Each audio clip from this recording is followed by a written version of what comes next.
Hello বন্ধুরা, তোমরা সবাই কেমন আছো? আশা করি ভালো আছো। পূজা কিচেনে সবাইকে স্বাগত জানাই।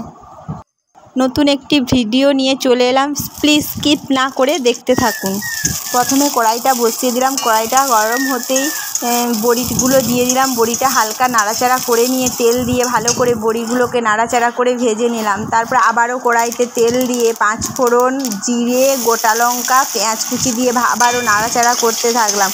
ভালো করে নাড়াচাড়া করার পর পেঁয়াজগুলো ভালো হয়ে ভাজা হয়ে যেতে 2টো তেজপাতা দিয়ে দিলাম। তারপর আবারও ভালো করে নাড়াচাড়া করার পর কেটে রাখা কচু ও মোচা কড়াইতে দিয়ে দিলাম। দিয়েই ঢাকা দিয়ে দিলাম যাতে 5 ফোড়নের সেন্টটা না বাইরে চলে যায়। কিছুক্ষণ পরে ঢাকনা খুলে ভালো করে নাড়াচাড়া করে আবারও ঢাকনা দিয়ে দিলাম। এবার ঢাকনা খুলে পরিমাণ মতো লবণ দিয়ে ভালো করে নাড়াচাড়া করে কিছুক্ষণের জন্য আবার ঢাকনা দিয়ে দিলাম। আবারও ঢাকনা খুলে হলুদ গুঁড়ো, লঙ্কার গুঁড়ো দিয়ে আবারও ভালো করে নাড়াচাড়া করার পর পরিমাণ মতো জল দিয়ে দিলাম। জল দিয়ে আবারও ঢাকনা দিয়ে দিলাম।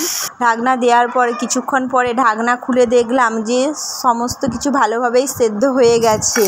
তারপরে ভেজে রাখা বড়িগুলো দিয়ে দিলাম। গরম মশলার গুঁড়ো দিয়ে দিলাম। রান্না কমপ্লিট। বন্ধুরা, পরের ভিডিও দেখার জন্য লাইক, কমেন্ট, শেয়ার ও সাবস্ক্রাইব করতে ভুলো না কিন্তু। দারুণ।